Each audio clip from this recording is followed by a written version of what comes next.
अल्हम्दुलिल्लाहि रब्बिल आलमीन अल्लाहुम्मा सल्लि अला सय्यिदिना मुहम्मद व अला आलि सय्यिदिना मुहम्मद व बारिक वसल्लिम।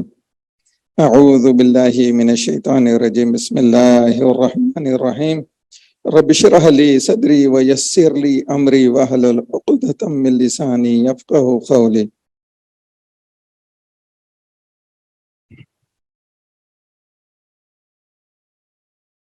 मोस्ट रिस्पेक्टेड टीचर्स, काबिल एहतराम असातिज़ा इकराम, अस्सलामु अलैकुम व रहमतुल्लाहि व बरकातहू।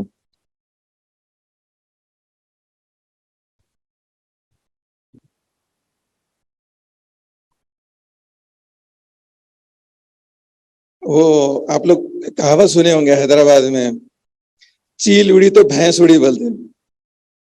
तो जब से ऐसे ही कुछ चल रहा था। अल्लाह हिफाजत फरमाए। एक बात ये बोलना था कि ये असली तलबीना, जब से इसका जिक्र नहीं आया तो इसलिए मैं सोचा मैं खुद कर दूं कि जो भी ब्लड डोनेट कर रहे हैं असली तलबीना वालों की तरफ से एक बड़ा बॉक्स उनको जो है ना गिफ्ट दिया जा रहा। तो मैं शुक्रगुजार हूँ असली तलबीना वालों का कि उन्होंने हमारे टीचर्स की हिम्मत अफजाई करने के लिए एक इतना बड़ा इकदाम किया। ये एक बॉक्स 395 रुपीज का है। अल्हम्दुलिल्लाह, थैंक यू असली तलबीना फॉर डूइंग दिस।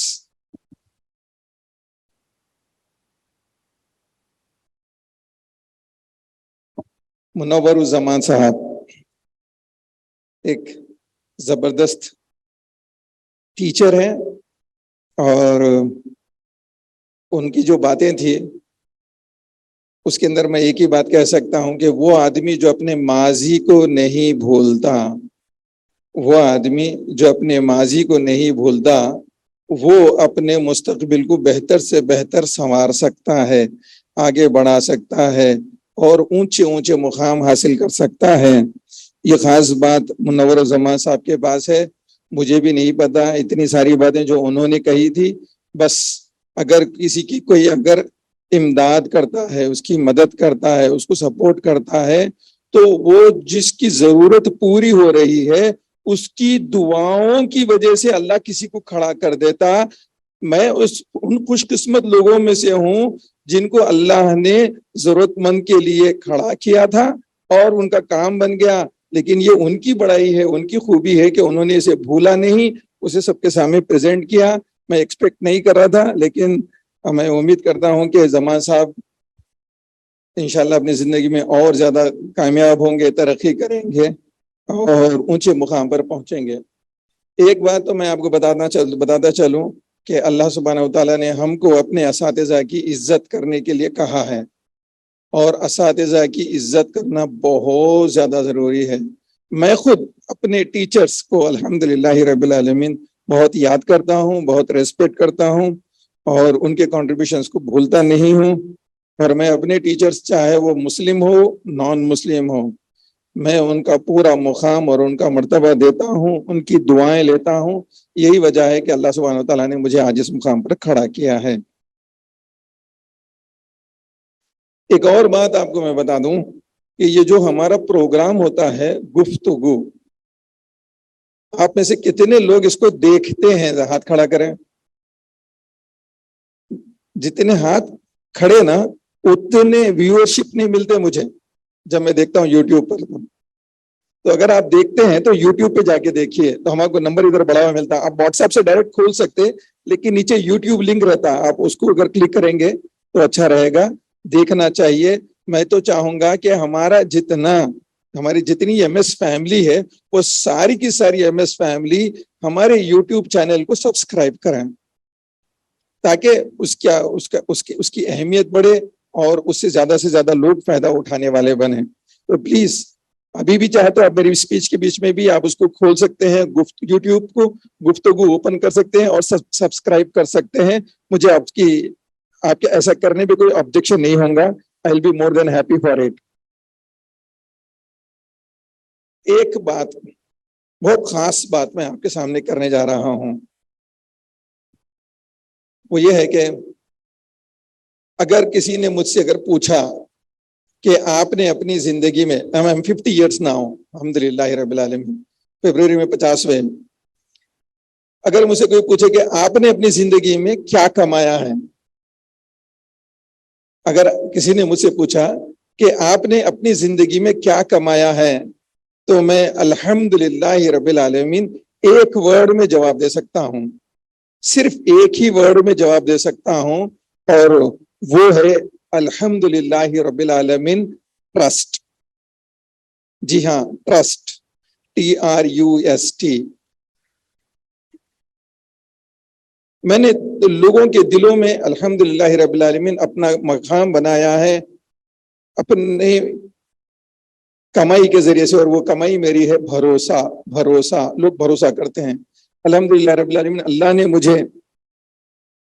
ये मौका अता फरमाया कि मैं किसी को कोई कमिट करता हूं तो उसको फुलफिल करने का भी मुझे मौका मिलता है। शायद ही कोई ऐसे लोग होंगे दुनिया में जिनको मेरी तरफ से कुछ मामलेदारी में कुछ आगे पीछे हुआ होगा, मेरे इल्म में नहीं है। अगर किसी के इल्म में अगर है, अगर वो वाकई में मेरे से कुछ लेना है या मैं उनको देना हूं, तो प्लीज आप मुझे बताइए, मैं उसे फुलफिल करूंगा इंशाल्लाह। अल्लाह ने जो मुझे सलाहियत और ताकत दी है उसकी बेसिस पे। लेकिन इतना कॉन्फिडेंस के साथ कहता हूं, आप वॉचमैन से लेके किसी भी बंदे से, बंदी से एमएस में जो जुड़ा हुआ है, एमएस की फैमिली में आज भी है और पहले भी था, अगर आप उससे पूछेंगे कि भाई लतीफ साहब कैसे आदमी है, तो मैं इतना कॉन्फिडेंस के साथ कह सकता हूं कि वो अगर मेरी तारीफ नहीं करा तो वो मेरी बुराई भी नहीं करेगा इंशाल्लाह। मैंने अपनी हर इम्कान कोशिश की है, हर मुमकिन कोशिश की है कि हर किसी के दिल में अपनी जगह बनाऊं, और मैं अल्लाह से मांगता भी यही हूं, और अल्हम्दुलिल्लाह रब्बिल आलमीन, अल्लाह की ज़ात से कभी उम्मीद है कि इंशाल्लाह मरते दम तक इस पर कायम रहूंगा। ये सारी चीजें तो मिन जानी बल्ला है, बस अल्लाह इसके ऊपर कायम रखे और आगे बढ़ाए। आज मैं जो आपसे बात करने वाला हूं, ये आप बिलीव करें ना करें, बड़ी लंबी स्पीच होगी। आपका खाना तो डिले होने वाला है आज, lunch. Are you with me? Are you ready to listen? 4-5 लोग हैं यस बोले, बाकी के बोले हटो साहब, भूख लग रही है। खाने का टाइम तो शुरू हो चुका है। हम तो प्लान करे थे कि 2 बजे खत्म करेंगे, लेकिन 2 बजे तो अभी स्पीच चल रही है, फिर बहुत सारे अवार्ड्स है और आखिरी में ड्रॉस है। लेकिन प्लीज, आज का दिन तो अपना दिन है, एक दूसरे के लिए तो अपन तैयार है ही है। मैंने कभी भी मेरी स्पीच में एक पेज पे, और वो भी एक माइंड मैप बना के लेके आता हूं, और आज मेरे साथ 1, 2, 3, 4 पेजेस की स्पीच बनी हुई।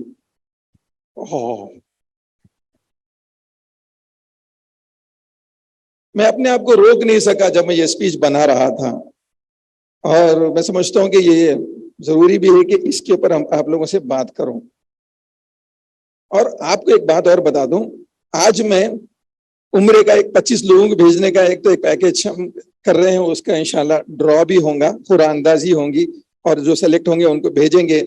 जो हमारे वो स्टाफ मेंबर से जो मुस्लिम कम्युनिटी को बिलोंग करते हैं उनको उम्रे के लिए भेजा जाएगा, और जो नॉन मुस्लिम कम्युनिटी को बिलोंग करते हैं उनके लिए मैनेजमेंट ने ये डिसाइड किया कि उनको दुबई भेजेंगे एक अच्छे पैकेज में, उनके हस्बैंड या उनके फैमिली मेंबर के साथ। Is Dubai okay? दुबई ठीक रहेगा? ओके, तो लेट्स स्टार्ट माय थॉट्स। मैंने जो लिखा है वो मैं आपके सामने पेश करना चाह रहा हूं। आज आपका दिन है, और चलिए देखते हैं कि आज आपके दिन में मेरे पास क्या है। तो मैं एक छोटा सा उन्वान मैंने बनाया, और उस पर मैं लिखता गया। पिछली रात 1:30 बजे तक लिखते बैठा था, उसके बाद फिर सोने की कोशिश करा, सो के भी उठा अल्हम्दुलिल्लाह। Who is a teacher?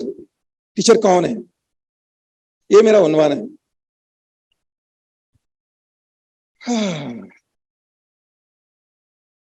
Mostly जो टीचर्स है ना, वो हमारे पास, हमारे पूरे माशरे के अंदर, पूरी दुनिया में भी most of the teachers are women. अब यहाँ पे भी देखिए आप, 1, 2, 3, 4 रोज में 3 रोज लेडीज से भरे हुए हैं और 1 रो जेंट्स से हैं। तो मैं सैल्यूट करता हूँ तमाम टीचर्स को, खासतौर पे वुमेन टीचर्स को जिन्होंने बहुत सारे चैलेंजेस अपने साथ रखते हुए भी इस प्रोफेशन को अडॉप्ट किया और अपना बेस्ट देते हैं। तो चलिए हम थोड़ा सा टीचर की जिंदगी के ऊपर एक रोशनी डालते हैं कि ये टीचर कौन है। टीचर वो शख्स है, वो इंसान है जो अपने घर में सबसे पहले नींद से बेदार होता है, जागने वाला सबसे पहले टीचर। और फिर ये टीचर उठने के बाद सुबह में इबादत करता और दुआ करता अपनी फैमिली के लिए और अपने स्टूडेंट्स के लिए।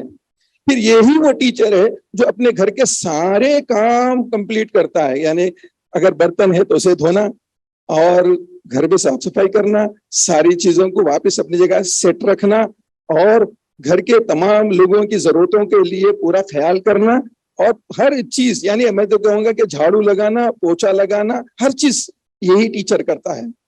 और देन फिर क्या होता है, फिर ये जाते हैं अब ब्रेकफास्ट तैयार करते हैं, फिर और क्या करते हैं, अपने हस्बैंड का ख्याल रखते हैं, उनकी जरूरतों को पूरा करते हैं, उनके ऑफिस जाने का पूरा इंतजाम करते हैं।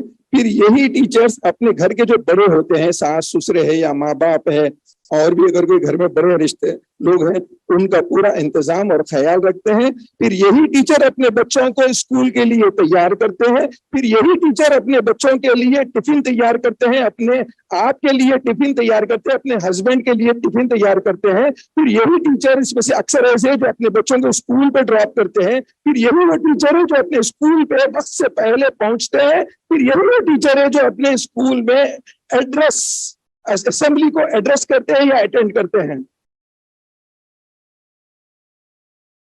जी हाँ, ये वो टीचर है, लोग उनको टीचर कहते हैं। ये टीचर के पीछे भी एक बहुत बड़ा बैकग्राउंड है जो कोई नहीं देखता, जो कोई नहीं सोचता। मैं बताऊं कि ये टीचर्स अपनी जात में कई मर्तबा डिस्टर्ब रहते हैं। कोई अपने मेडिकल प्रॉब्लम्स की वजह से डिस्टर्ब रहते हैं, कोई अपने फाइनेंशियल प्रॉब्लम की वजह से डिस्टर्ब रहते हैं, कोई अपने फैमिली के डिस्टर्बेंसेस की वजह से डिस्टर्ब रहते हैं, कोई इमोशनली डिस्टर्ब रहता है। लेकिन कौन इनको समझता है? सब ये चाहते हैं कि ये टीचर है तो बस ये वो फरिश्ते हैं। सब समझते हैं कि टीचर है तो ये सब कुछ कर सकते हैं। इसके अलावा इसमें से बहुत सारे टीचर्स ऐसे होते हैं जो उसमें वीडियो भी होते हैं, सिंगल पेरेंट भी होते हैं, बहुत सारे लोगों की शादी नहीं होती है, शादियों के इंतजार में होते हैं। ये अपने घर के अंदर बीमारों को छोड़ के स्कूल को आते हैं, ये अपने घर के अंदर छोटे छोटे बच्चों को छोड़ के स्कूल को आते हैं, ये अपने घर में अपने बड़ों को, अपने एल्डर्स को छोड़ के स्कूल को आते हैं, क्योंकि स्कूल में उनके लिए 100 बच्चे बैठे हुए हैं उनके इंतजार में, उनसे सीखने के जज्बे के साथ। जी हाँ, ये वही टीचर है। और इतने पूरे चीजें, ये इनके हेल्थ इश्यूज को अगर हम डिस्कस करेंगे तो बेशुमार है। इनको बॉडी पेन्स रहते हैं, इनके अपने मंथली प्रॉब्लम्स रहते हैं, और इनके साथ इनकी कई बीमारियां रहते हैं। ये बुखार में रहते हैं, ये सर्दी जुकाम नजला खांसी, ये सब चीजों के साथ फिर स्कूल को आते हैं। ना इसलिए नहीं आते कि तनख्वाह कट जाएंगे, इसलिए आते कि बच्चों का नुकसान हो जाएगा। इतने सारे हालात के बाद जब ये टीचर क्लास में एंटर होते हैं तो जो सबसे बेहतरीन चीज क्या होती है, इनके चेहरे पे एक स्माइल होती है। अब उस स्माइल से बच्चों के चेहरे पे मुस्कुराहट पैदा करते हैं। हर कोई टीचर से एक्सपेक्ट करता है कि वो मुस्कुराए, और टीचर्स मुस्कुराते हैं। इनकी मुस्कुराहट के पीछे जितने गम है, जितनी तकलीफें हैं, जितने मसाइल है, कोई नहीं जानता, कोई नहीं समझता। हर कोई यह समझता है कि भैया टीचर है। काश कि हमारे पेरेंट्स को समझ में आ जाए कि टीचर की क्या अहमियत है। काश हम मैनेजमेंट को समझ में आ जाए कि टीचर की क्या अहमियत है। काश स्टूडेंट्स को समझ में आ जाए कि टीचर क्या कुर्बानी देके आता है क्लास के अंदर। दुख होता है, रोना आता है टीचर्स की कुर्बानियों को देखकर। लास्ट 2 वीक्स में मैंने करीब 1000 टीचरों को सुना है बैठकर। उनके दिल को समझने की कोशिश की है, उनके दर्दों को समझने की कोशिश की है, उनके जज्बे को देखा, वो कैसे तड़पते हैं अपने बच्चों के लिए। उनके लिए कुछ चीज इधर से उधर होती है तो उनको तकलीफ होती है। जब मैं उनसे बात करता था, जब मैं उनको सुनता था, वो लोग जो बातें बताते थे वो सारी चीजें मैं बयान नहीं कर सकता। मैं पिछले 2 हफ्तों में जो टीचर्स के बारे में जो सीखा और समझा है, जो उनके दर्द को मैंने महसूस किया है, शायद मैंने पिछले 31 ईयर्स में कभी नहीं किया था। मैं पर्सनली टीचर्स को जब महसूस करने लगा हूं कि उनके क्या तकलीफें हैं, तो बियॉन्ड इमेजिनेशन है।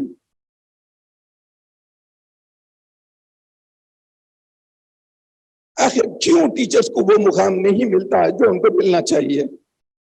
मैं कहता हूं कि दुनिया भर में जितने प्रोफेशंस है, वो सारे प्रोफेशंस के अगर कोई माँ है तो वो टीचिंग प्रोफेशन है। अगर आप नहीं है तो ना कोई डॉक्टर है, ना कोई इंजीनियर है। मैं तो बड़ी बात कह दूं, अगर आप टीचर्स अगर नहीं है तो दुनिया में इंसान भी नहीं मिलेंगे, आपको इंसान जानवर बन जाएंगे।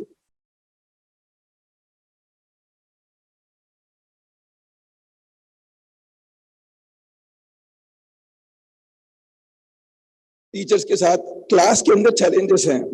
सबसे पहले तो उनको टाइम नहीं मिलता प्लानिंग करने के लिए। फिर दूसरी चीज, उनको बहुत सारा पेपर वर्क दिया जाता करने के लिए। फिर ऊपर से उनके परफॉर्मेंस का प्रेशर रहता है स्कूल एडमिनिस्ट्रेशन की तरफ से। फिर उनके लिए अपने स्टूडेंट्स के अंदर जो डाइवर्सिफाइड स्टूडेंट्स होते हैं, हर स्टूडेंट का लेवल एक नहीं होता। हर लेवल के स्टूडेंट को इक्वल इंपॉर्टेंस देकर पढ़ाना और सबको समझ में आना, ये खुद एक बहुत बड़ा प्रॉब्लम है टीचर्स के साथ। फिर इसके अलावा टीचर के बहुत सारे मास्टर्स होते हैं, बहुत सारे मास्टर्स होते हैं, स्टूडेंट्स भी मास्टर्स होते हैं, पेरेंट्स भी मास्टर्स होते हैं, स्कूल मैनेजर्स, स्कूल एडमिनिस्ट्रेटर्स, वो लोग भी मास्टर होते हैं। और ये बेचारा या बेचारी टीचर सबको लेके चलती है। पेरेंट्स को अगर देखेंगे तो हम हेलीकॉप्टर पेरेंट बोलते हैं। ऐसा पेरेंट जो हर वक्त जो क्लोजली बच्चों को मॉनिटर करता है, हर वक्त पीछे लगा रहता है, ये हुआ ये नहीं हुआ, ये हुआ ये नहीं हुआ, ऐसा हुआ वैसा नहीं हुआ। इतना कुछ पेरेंट्स, बहुत हेलीकॉप्टर पेरेंट्स जिनको हम लकब देते हैं, ये लगे हुए रहते हैं, बच्चों के पीछे रहते हैं, टीचर्स के पीछे पड़ जाते हैं। अरे वी अप्रिशिएट, मगर हर चीज की एक लिमिट होती है। डीमोटिवेटेड स्टूडेंट्स, और आजकल के जो टीचर्स हैं, मैं तो उनको कितना भी अगर उनको सराहाया जाए तो कम है कि ये डीमोटिवेटेड स्टूडेंट्स को ये संभाल रहे हैं। ऐसे स्टूडेंट्स जो डिस्ट्रैक्टेड है, ऐसे स्टूडेंट्स जिनका पढ़ाई में दिल ही नहीं है, उनको भी पढ़ाने की मेहनत कर रहे हैं। इस सोने पे सुहागा, पिछले 2 साल में जो तालीम का जो इतना बड़ा गैप आ गया, ये 2 साल के बाद में जब ये बच्चे आए तो ये बच्चों को पढ़ाना एक बहुत बड़ा मुजाहिदा है, एक बहुत बड़ी कुर्बानी है जो हमारे टीचर्स दे रहे हैं। I appreciate them, I salute them. इसके अलावा जो दूसरा प्रॉब्लम हमारे टीचर्स को ये होता है कि डिसऑर्गेनाइज्ड एडमिनिस्ट्रेशन की वजह से इनके ऊपर वर्कलोड बढ़ जाता है। हमारी गलतियां, हमारी खामियां, हमारी जो है ना लैक ऑफ प्लानिंग की वजह से टीचर्स के अंदर डिस्टर्बेंस बहुत आता है, टीचर्स के काम के अंदर इजाफा हो जाता है। I take full responsibility of that.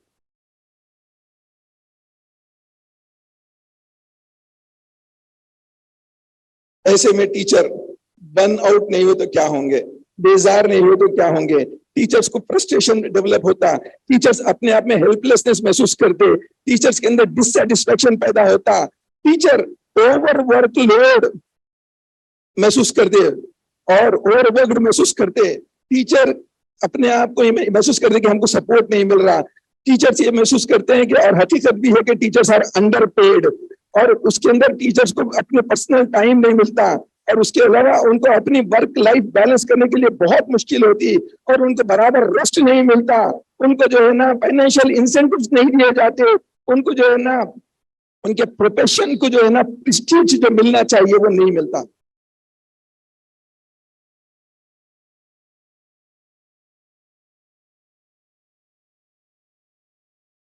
इंतहा तो ये होती है कि teachers they they face they face lack of material supply, teaching material उनको नहीं मिलता।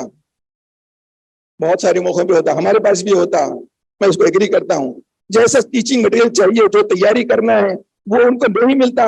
मैंने ये भी देखा है कि कुछ टीचर्स ऐसे होते हैं, अपनी स्ट्रेटेजी और अपनी प्लानिंग को मुकम्मल करने के लिए अपनी जेब से पैसा खर्चा करके वो टीचिंग मटेरियल तैयार करते हैं।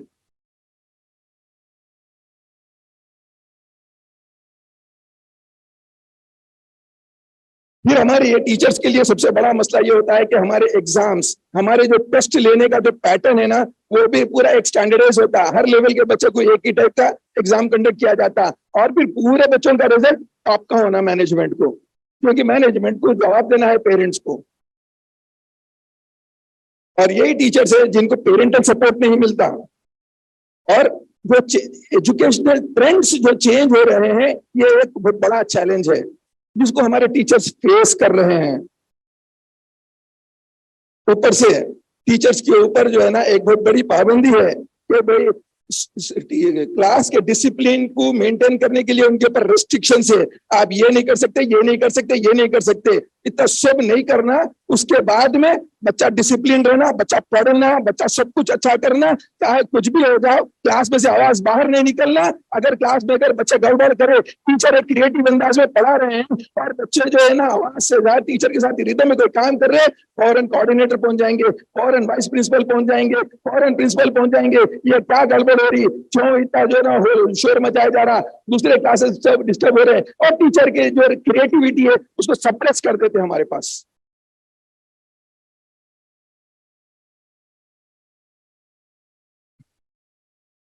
फिर से वही बात करूंगा, lack of self time, teachers के पास टाइम नहीं है।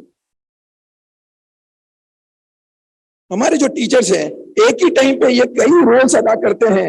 ये टीचर है, ये टीचर मदर भी है या फादर भी है, ये सोशल वर्कर है, ये काउंसलर है, ये साइको एजुकेटर है, ये फ्रेंड है, ये मेंटर है, ये गाइड है, ये सब चीजें। इसकी ट्रेनिंग नहीं होती इनको, फिर भी इनको ये सब करना पड़ता है, क्योंकि ये टीचर बच्चों के लिए डेडिकेटेड है। आखिर इन टीचरों को क्यों नहीं समझा जाता है हमारी सोसाइटी के अंदर? आखिर इन टीचरों को क्यों वो मुकाम नहीं दिया जाता है सोसाइटी के अंदर जो इन टीचरों को देना चाहिए? मैं तो स्ट्रांगली ये कहूंगा कि teacher should be given the utmost and the highest position in the society.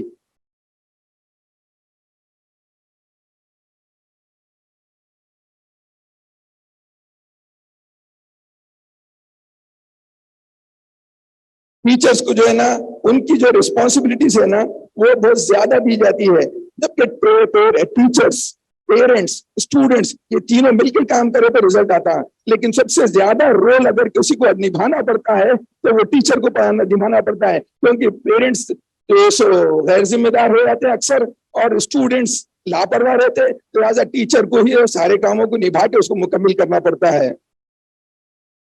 और टीचर के लिए दूसरा मसला यह है कि एक प्रिस्क्राइब्ड करिकुलम दे दिया जाता है और बोला जाता है कि बस ये पढ़ाओ, जबकि हर स्टूडेंट डिफरेंट है।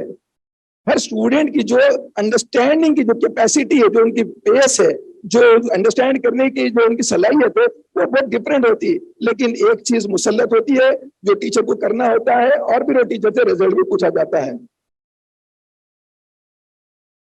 अब यहाँ पर टीचर के ऊपर एक और जिम्मेदारी ये होती है कि टीचर जो है ना बच्चों को इंस्पायर करना चाहे, ताकि वो सेल्फ मोटिवेटेड रहे, उनका डायरेक्शन उन्होंने जो है ना उन्हें सेट कर सकना। और टीचर के ऊपर रिस्पॉन्सिबिलिटी ये है कि वो लोग बच्चों के ऊपर से प्रेशर को रिड्यूस करना, बच्चों के अंदर इंटरेस्ट पैदा करना, बच्चों के अंदर क्यूरियोसिटी पैदा करना, उनको एक बेहतरीन कामयाब इंसान बनाना, ये सब टीचर के साथ जो है ना एक्सपेक्टेशन लगे हुए रहते हैं, जो टीचर को करते रहना पड़ता है बच्चों के साथ में।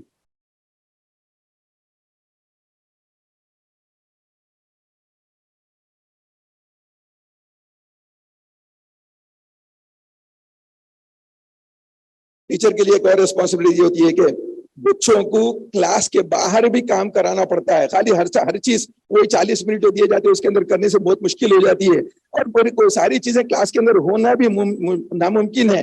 वो क्लास के बाहर कॉरिडोर्स में भी हो सकता है, ग्राउंड में भी हो सकता है, जहां भी ओपन स्पेस है वहां भी हो सकता है, एक्टिविटीज के जरिए से हो सकता है, होमवर्क के जरिए से भी हो सकता है, प्रोजेक्ट वर्क के जरिए से भी हो सकता है, स्कूल विजिट्स के जरिए से भी, सॉरी क्या आते हैं वो आपके बाहर ले जाते ना, फील्ड ट्रिप्स, फील्ड ट्रिप्स के जरिए भी हो सकता है। ये सारे चीजें फिर टीचर की रिस्पॉन्सिबिलिटी है। अब अगर बाहर बच्चा जाके कुछ भी करता है, अगर कुछ ऊपर नीचे करता है, फिर टीचर रिस्पॉन्सिबल है। ये सब के अलावा टीचर से एक्सपेक्ट किया जाता है कि सिलेबस टाइम पे कंप्लीट हो जाना।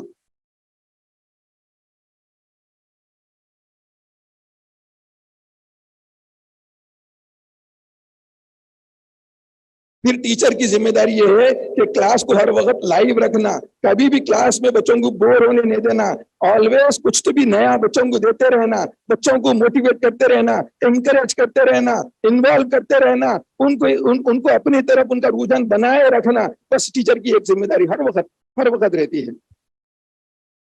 अगर क्लास लाइव ना हो तो फिर बच्चे भी नहीं सुनते टीचर के। ये सब के अलावा टीचर्स को जो है ना अपने आप को अपग्रेड करना नए टेक्नोलॉजीज के साथ। कोरोना में तो बहुत सारा हमने देखा है टीचरों को करते हुए। इस सब के अलावा फिर टीचरों के साथ नॉन टीचिंग स्टाफ का जो काम होता है, जो नॉन टीचिंग टास्क रहते हैं वो भी दिए जाते हैं और कहा जाता है कि ये भी करो, खाली क्यों बैठे हुए हैं, ये करो और वो करो, ऐसा करो वैसा करो। अरे भैया ये टीचर है भाई।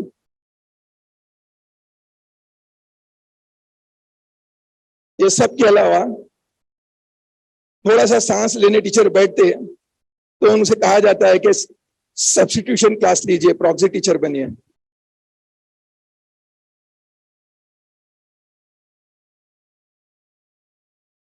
प्रॉक्सी टीचर बनना मजबूरी है, हम समझ सकते हैं, लेकिन ये तकलीफ तो टीचर को होती ही है।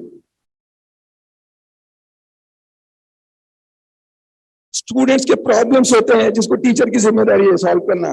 बच्चों के प्रॉब्लम्स टीचर के ऊपर कैसे आते हैं? Lack of interest in studies, lack of participation, late homework submissions, misbehaviour of the students in the class, unnecessary cell phone usages, ये सब करता है। पेरेंट आके बोलते हैं अरे मैं टीचर जरा बोलिए, मैडम ये बोलिए, सर बोलिए, जरा फोन बहुत इस्तेमाल कर रहा है। 2-4 बच्चों को घर में नहीं संभाल सकते, आके हमको ये बोलते हैं एक टीचर एक क्लास में 40 बच्चे, 6 क्लासेस में 240 बच्चे, 240 बच्चों के साथ टीचर से ये एक्सपेक्ट किया जाता कि इनको ये चीज पता कर मत करने दो, इनसे ये रोको वो रोको, लेकिन खुद में 4 बच्चे, 3 बच्चे, 2 बच्चे, एक बच्चे को पेरेंट कंट्रोल नहीं कर सकते। मुझे उस दिन बहुत ज्यादा तकलीफ हुई जिस दिन एक टीचर ने पेट के आके मुझसे कहा कि सर एक पेरेंट का बच्चा बीमार था और मेरी तवज्जो उसकी तरफ नहीं गई, और दूसरे दिन वो पेरेंट आ गए और आके ऑफिस में जो है ना गड़बड़ किए और उन्होंने प्रिंसिपल से कहा कि वो टीचर को बुलाओ। प्रिंसिपल ने मुझे बुलाया, जब मैं पहुंची ऑफिस में तो उस पेरेंट ने सर मेरे साथ ये बदतमीजी की कि मैं तुमसे बात नहीं करना चाहता, तुम यहाँ से निकलो। और वो बेचारी उस वक्त से समझो आज तक भी या उस दिन तक जिस दिन उसने मुझसे ये बात कही तकलीफ में थी। टीचर बेइज्जती करने के लिए है, ये टीचरों से पेरेंट्स एक्सपेक्ट करते कि उनके बच्चों को पढ़ाएं, और उस वक्त उसका बच्चा वहां मौजूद था। मैं आज क्लियरली अपने पूरे प्रिंसिपल से कहता हूं कि कोई भी पेरेंट अगर बदतमीजी करता है किसी टीचर के साथ, आपको पूरा राइट है उस पेरेंट को उठाओ और बाहर हटा दो, हटा दो। 1 सेकंड के लिए उनको सुनने की जरूरत नहीं है। टीचर टीचर की बेइज्जती करता है तो कोई हक नहीं है मैं उसको सुन के खामोश बैठे। मैं टीचर से बताऊंगा अगर टीचर कोई पेरेंट सॉरी कोई प्रिंसिपल अगर पेरेंट के साथ करने पे कोई एक्शन नहीं लेते हैं, मुझे रब्ता करें, मैं प्रिंसिपल की क्लास लूंगा। हमारे टीचर्स हमारे फैमिली मेंबर्स वो अपनी जान न्यौछावर करते हैं अपने इदारों के ऊपर। अगर हम इनकी कदरदानी नहीं करेंगे तो फिर ये कहां जाएंगे? तो ये इनकी मजबूरी है कि वो यहाँ तक पढ़ाते हैं। मैं तो कहूंगा कि पेरेंट्स इस चीज को समझें कि वो टीचर से आंख में आंख मिला के ना बात करें, टीचर सर नहीं चढ़ के बात करें, क्योंकि वो टीचर है। ये वो लोग हैं जो उनके बच्चे की उनकी नस्लों को संवार रहे हैं। अरे भाई आप नहीं कर सकते इसीलिए ये टीचर कर रहे हैं, जो कर रहा है उसको क्यों रोकते हैं? उसको क्यों रोकते हैं? उसको क्या समझते हैं? अपने घर का नौकर? हर किसी बर्दाश्त नहीं किया जाएगा। मैं बहुत साफ अल्फाज में प्रिंसिपल से कह रहा हूँ, जोनल डायरेक्टर से कह रहा हूँ, be very strict with such kind of situations. फिर टीचर है उसकी कदर करना हम सबकी जिम्मेदारी है।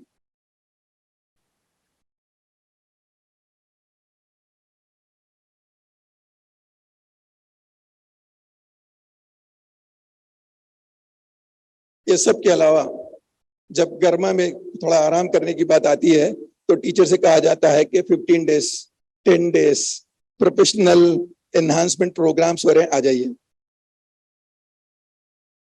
ठीक है, अच्छी बात है, वही टीचर आगे बढ़ सकता है जो लेटेस्ट ट्रेंड्स वगैरह से वाकिफ रहता है, लेकिन ये टीचर के ऊपर ये चैलेंजेस है ही है।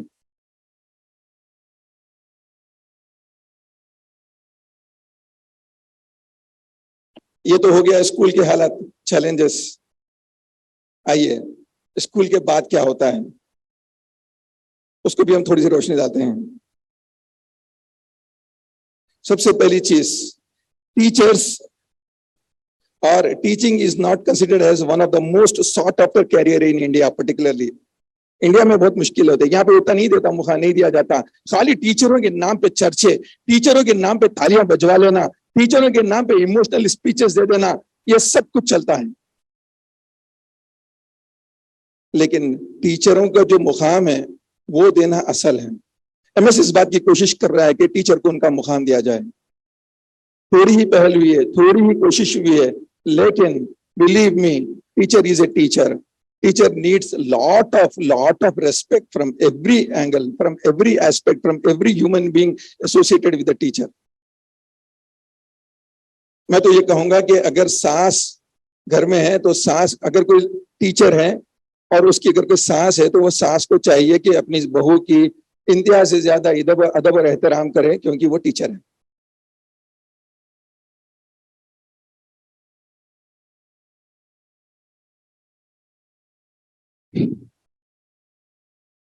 टीचिंग बाहर, एक और बाहर की बात, teaching is one of the most under paid jobs. Management की मजबूरी जरूर है, लेकिन मैं ये बात से जो है ना पीछे नहीं हटूंगा।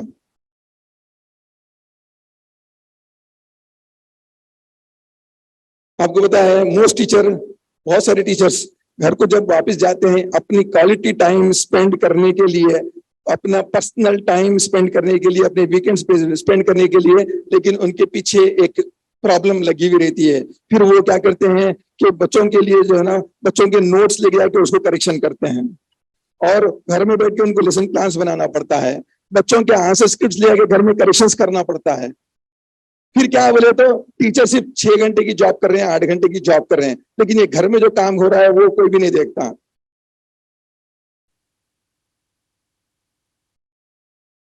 मैं ये बिलीव करता हूं कि टीचर सिर्फ टीचर नहीं है, टीचर एक सोसाइटी का मेंबर है, एक मदर है, एक फादर है, या एक वाइफ है, एक हस्बैंड है, एक डॉटर है, एक सन है, एक सिस्टर है, एक ब्रदर है, एक डॉटर इन लॉ है या एक सन इन लॉ है, और सबसे इंपॉर्टेंट चीज ये है कि टीचर एक दोस्त है।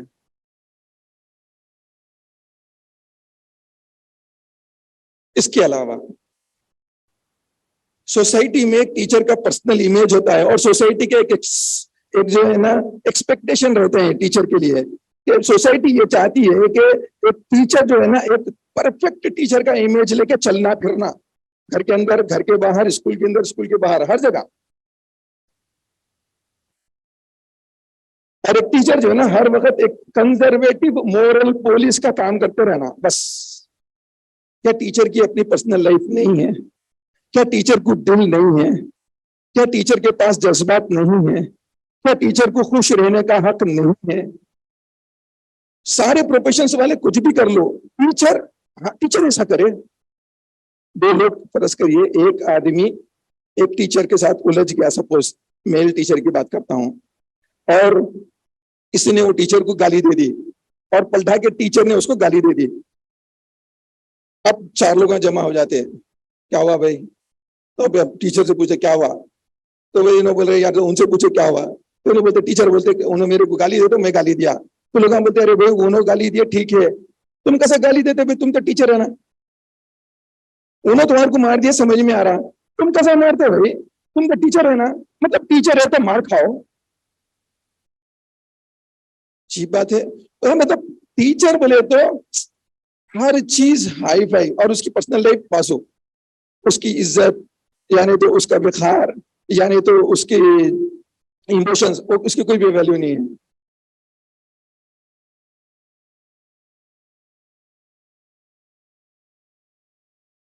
लोग टीचर के बारे में क्या बोलते बोले तो भाई टीचर की हर वर्ड मैटर करता, हर एक्ट मैटर करता, हर डिसीजन मैटर करता।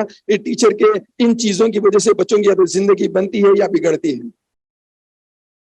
यहां तक तो पूरा मानते हैं, फिर उसके बाद फिर टीचर को टीचर क्यों नहीं मानते?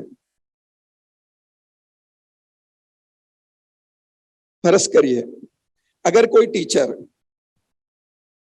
डिनर पे गए अपने पार्टनर के साथ, अपने हस्बैंड के साथ, ठीक है, और एक रोमांटिक अंदाज में अगर उन्होंने बैठे हुए हैं खाते हुए, और अगर फर्ज करिए कोई पेरेंट देख लिया या कोई स्टूडेंट देख लिया या स्कूल के प्रिंसिपल या स्कूल के एडमिनिस्ट्रेटर को देख लिए, तो फिर कयामत शुरू हो जाती। आप टीचर होते हुए ऐसा कैसा आप पब्लिक में जो है ना ऐसा बैठते क्यों? क्या टीचर इंसान नहीं है? तुम कर सकते हो, उन्हें नहीं करना? क्या उसको जज्बात नहीं है? क्या उसको दिल नहीं है? क्या वो बैठ के अगर किसी के साथ कैंडल लाइट डिनर करे तो क्या वो मायूस बात हो गई? क्या वो अपने हस्बैंड के पास बैठ के अगर मोटर से खाना खा रहे, एक दूसरे के साथ बैठ के बात कर रहे, हंस रहे, मजाक कर रहे, क्या ये जायज नहीं है?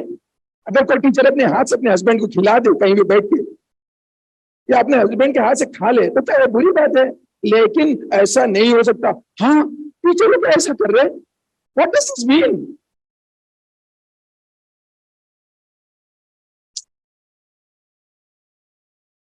ऊपर से सोने पे सुहागा। अगर बच्चा फेल हो गया तो टीचर की गलती है, बच्चा फेल हो गया तो टीचर की गलती है।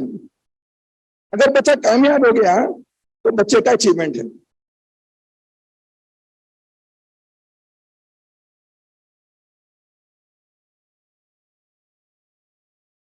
सारी चीजों की रिस्पॉन्सिबिलिटी टीचर अपने पर ले लेते हैं, लेकिन टीचर को कम से कम रिकॉग्निशन मिलता। यह हमारी सोसाइटी का सबसे बड़ा प्रॉब्लम है। बच्चों की कामयाबी का सेहरा तो टीचर को जाना चाहिए। एनीहाउ, मैं कंक्लूड करते हुए ये बात बोलना जरूर समझूंगा मैं कि टीचिंग एक फन भी है, एक रिलैक्स्ड एक्टिविटी भी है। It can be fun and relax to take up teaching as a profession, as you can be in the company of kids and youth, which keeps you always younger. So all my young teachers, happy Teachers Day. जो मैंने आपके सामने बातें रखी है, ये मेरा experience, ये मेरी दिल की तड़प, ये मेरी सोच, ये मेरा दर्द और ये मेरी फिक्रों का आउटकम है। उम्मीद करता हूं कि मेरी बातों से किसी को तकलीफ नहीं हुई होंगी, लेकिन I am here for teachers, I will be there for teachers, and if situation demands I will die for teachers. जज़ाकल्लाहु खैर। अस्सलाम वालेकुम रहमतुल्लाहि व बरकातहू।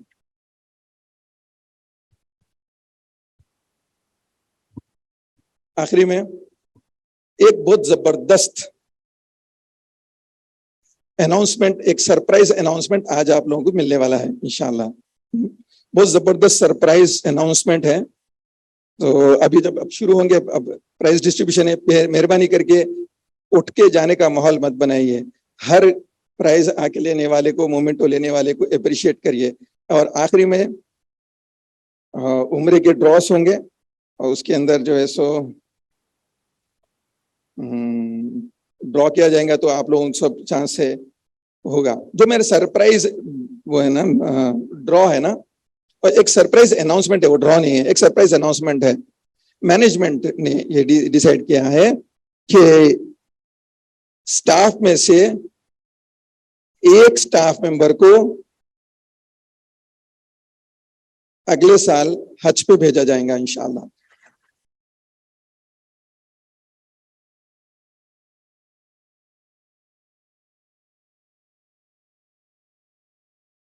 और वो स्टाफ मेंबर कौन है, अब आप गेस करते रहिए, इंशाल्लाह फिर आके अनाउंस करूंगा। जज़ाकल्लाह।